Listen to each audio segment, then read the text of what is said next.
we got a big one. A very, very big one to talk about here. The Tampa Bay Lightning have acquired Yanni Gourde, Oliver Bjorkstrand, who are both 50% and 25% retained, respectively.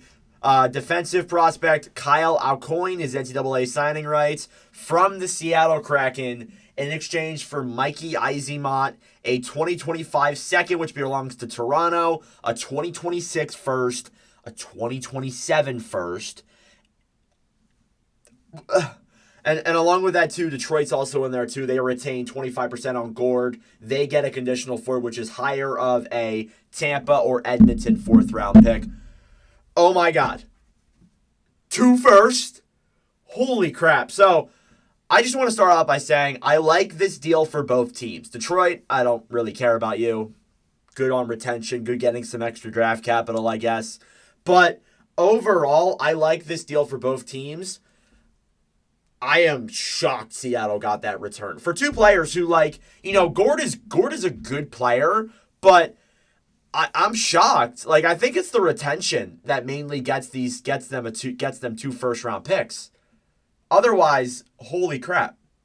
So, I'll start out with Tampa's end. They get Gourde back after, he left, I think, 2 or 3 years ago to go to the Kraken, and he was not the same in Seattle since going over there from the Lightning. And I think him going back to Tampa Bay, first off, I hope they keep him for a longer term this time and not just let him go, because I think he's been a really effective piece there, especially when they've won their cups.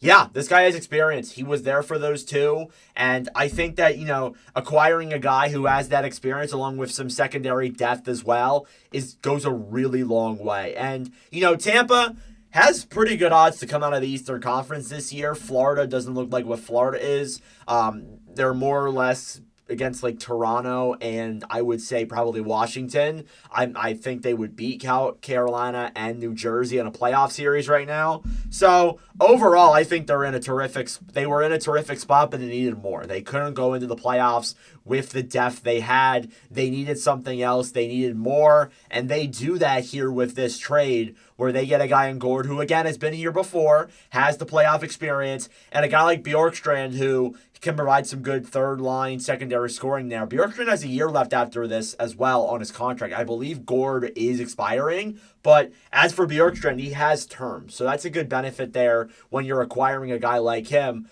And yeah, I like it from that perspective for the Tampa Bay Lightning. As for Seattle, holy crap, this might have saved Ron Francis's job. Honestly, I've been critical of Francis on other social media that I just haven't been a fan of the moves that he's made, and I think he should be fired. And after this, I don't know. I really don't know if he's going to get fired at this point. But, oh my God. Getting Eyssimont, good, solid, middle 6 forward. He's not a big piece, but still is going to be a solid guy for the Kraken. You get 2 first-round picks and a second. Are you serious? You get 3 picks in the next 3 drafts, 2 of them being first. That is actually insane. Now, these firsts aren't going to be lottery firsts. Definitely not, because the first off, they're top 10 protected. Even if they are, you won't have them. I still do think, though, that having 2 firsts, having that capital in the next 2 drafts is absolutely huge.